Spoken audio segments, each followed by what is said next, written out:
Hey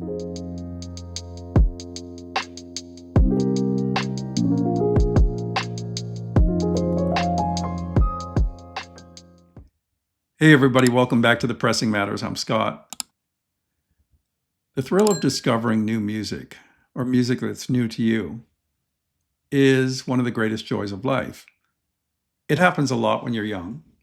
You have a small record collection, you have a lot of influences, you're willing to try new things, and you have that experience over and over as you discover albums you love or bands that you latch on to.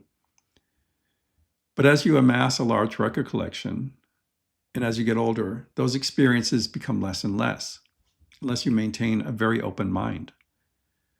I do try to maintain an open mind towards music being created today, and also music I may have missed in the past. The Definitive Sound series has given me the thrill and joy of discovery several times already. The first time was with Dr. Dre, a record that I probably never would have heard unless it had been put out on the Definitive Sound series. And I was won over, surprisingly. It's not really something that was in my wheelhouse, but I found a lot to appreciate with it. And I understood why it was such an important record in the genre and in music history. The same is true of Beck Morning Phase. That one took my breath away. I was so enamored with that record, especially in the Definitive Sound series release. I was like, where has this record been all my life? So I had the joy of discovery there too. And it's happened again with R.E.M.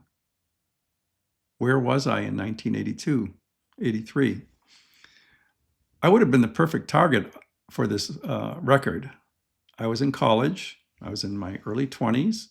I was listening to new music, but it wasn't R.E.M. I was listening to other bands around this, and for some reason, missed out on R.E.M. I realized that I'd heard Radio Free Europe when listening to this record.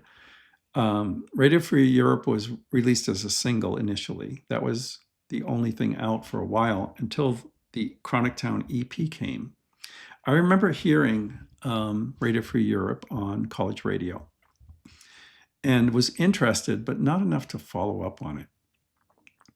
So it wasn't until I heard the Definitive Sound series One Step that I finally got to hear R.E.M. in the best quality possible. And it was a revelation. The Definitive Sound series release, as you know, come in slipcases with the DSS logo embossed there, or highlighted there, I should say. This has both albums in one package. They're in beautiful tip-on jackets with a very low gloss finish. They're pressed at RTI, and they're pressed on the VR900 D2 vinyl, so very quiet surfaces. Beautiful, beautiful, beautiful, beautiful, as all of them have been. This is mastered by Chris Bellman from the original analog master tape. And the result is pretty spectacular, particularly for Murmur, but even for Chronic Town. Honestly, my preconceived notion of Chronic Town would be that it was a little lesser, lo-fi affair, maybe a little rough around the edges, compositionally or musically. It wasn't any of those things. It was a very strong, urgent 5-song EP that displayed all the strength of the band, the melodic hooks, the wonderful choruses, the interesting arrangements, the chiming guitars, the punchy drum sound. It's all there. It's all there. And hearing it was a joy, and hearing it in this quality was wonderful. That sort of was the appetizer for the main course, which is Murmur. Murmur, quite frankly, took my breath away. I was not prepared for what I heard. It seems like the band had their basic template on Chronic Town, but took a deep breath and allowed their palette to expand, allowed the scope to expand. There's more open space throughout the record. There's slower passages contrasted with more urgent passages. The songwriting is extremely good. The performances, especially the guitars, drums, and bass sound, are wonderful. The vocals too. I've read that the vocals are unintelligible and mumbled. I didn't find that really to be an issue. I don't think this record is really trying to tell you a story. I feel like the vocals are more integrated into the sound. And that's how I viewed it, at least. There's no lyric sheet included, so I don't know what the songs were about, really. But I loved the sound of Murmur. The production is wonderful. There's experimental touches here and there, but they're very restrained. Sometimes like a use of a different atmosphere for one section and then changing the sonic ambience for a chorus or something like that. After listening to Radio Free Europe, I went into the next track, and that's where I was won over.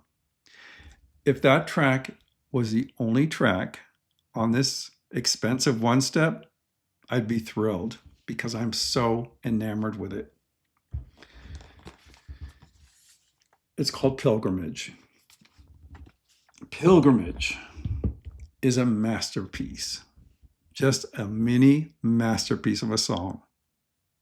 Endlessly fascinating, tons of hooks, great vocal, chiming guitar sound,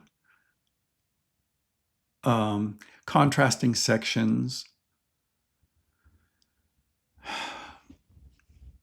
As I listened to it, I was thinking, I feel like I'm hearing some influences.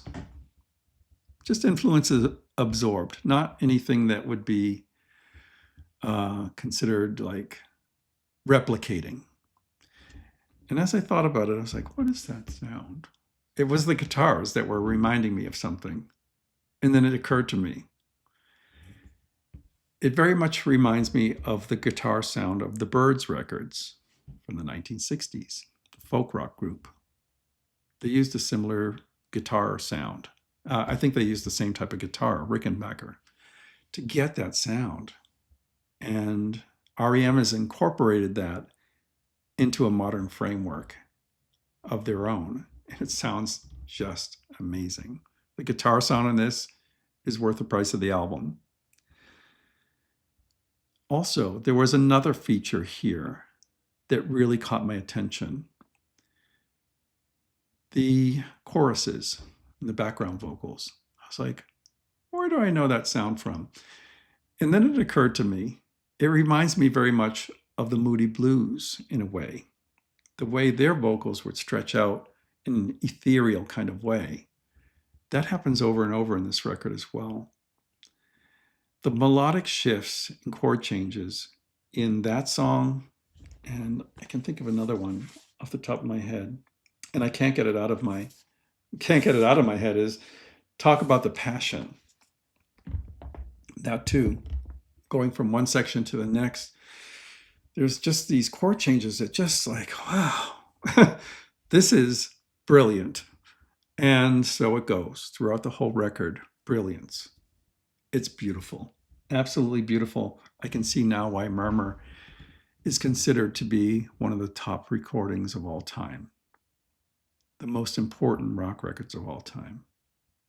They really, really did a magnificent job playing and recording this record. And Chris Bellman's mastering is letting it shine. I first heard the test pressings of this on my earlier front end, but I recently did a complete upgrade of the VPI turntable. New arm, new motor, new feet, new everything. It basically was stripped down to nothing and then rebuilt to the highest standard. And what I'm hearing in general is on a much higher level. So getting to hear the commercial pressing instead of the test pressing on this system won me over. I was engaged. I was engaged from start to finish. It was wonderful. This is a very, very good release. It was limited to 3,000 copies. I know this review is a little late. It's been out for a while, and R.E.M. fans have snapped up a lot of these. But I noticed that while it's out of stock at a lot of the audiophile retailers, the Interscope website still has some. If you're at all interested in R.E.M., you probably already know about this. But if you're like me and maybe missed R.E.M. on the first time around, I suggest you stream Murmur right away and play that song. Pilgrimage. Play Pilgrimage. Play Talk About the Passion. And you tell me, is this something that you'd like to get? Because if it is, I would act soon, because I think there's very few left.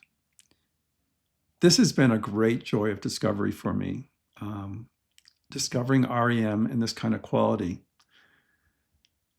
The Definitive Sound series continues to surprise me with its dedication to superb mastering, pressing, presentation, and title choices.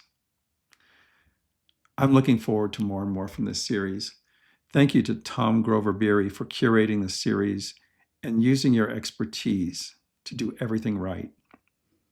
Until next time, I'm Scott from The Pressing Matters. Have a great day.